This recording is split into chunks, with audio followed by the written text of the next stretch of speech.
പ്രസിദ്ധമായ ചീരംകുളം പൂരാഘോഷം ഇന്ന് കൂട്ടിയെഴുന്നള്ളിപ്പിൽ 50 ഗജവീരന്മാർ അണിനിരക്കും. ഇന്നലെ നടന്ന വേലപൂരം ആവേശമായി. ശനിയാഴ്ച വൈകിട്ട് 5:00-ഓടെയാണ് വേല ഉത്സവത്തിന് തുടക്കമായത്.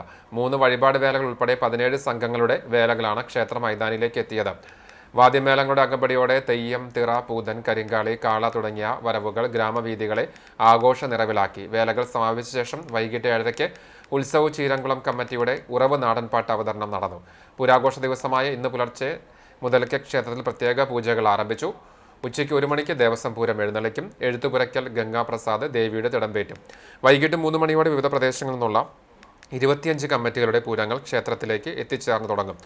വൈകിട്ട് 5 മണിക്ക് നടക്കുന്ന കൂട്ടിയെഴുന്നള്ളിപ്പിൽ വിവിധ കമ്മിറ്റികളിൽ നിന്നായി കേരളത്തിലെ തലയെടുപ്പുള്ള 50 ഗജവീരന്മാർ അണിനിരക്കും. മേളപ്രമാണി വെള്ളിത്തിരുത്തി ഉണ്ണിനായരുടെ നേതൃത്വത്തിൽ 70-ൽ പരം കലാകാരന്മാർ അണിനിരക്കുന്ന പാണ്ടിമേളം കൂട്ടിയെഴുന്നള്ളിപ്പിന് അകമ്പടിയാകും. രാത്രി 7:30-ക്ക് പ്രശസ്ത കലാകാരന്മാർ അണിനിരക്കുന്ന ഗാനമേളയും അർദ്ധരാത്രി 12 മണിയോടെ തായമ്പക, കൊമ്പുപറ്റ്, കുഴൽപ്പറ്റ് തുടങ്ങിയ വാദ്യവിരുന്നുകളും നടക്കും. തിങ്കളാഴ്ച പുലർച്ചെ 1 മണിക്ക് കോതമംഗലം മനക്കിൽ നിന്ന് പറയെടുത്ത് പള്ളിത്താളത്തോടുകൂടി ക്ഷേത്രത്തിലേക്ക് എഴുന്നള്ളുന്നതോടെ സമാപന ചടങ്ങുകൾക്ക് തുടക്കമാകും. താലം തെളിയിക്കൽ, വെളിച്ചപ്പാടേറ്റൽ, പാനപൂജ എന്നിവയ്ക്ക് ശേഷം ഗുരുതി തർപ്പണത്തോടെ ഈ വർഷത്തെ താലപ്പൊലി മഹോത്സവത്തിന് സമാപനമാകും.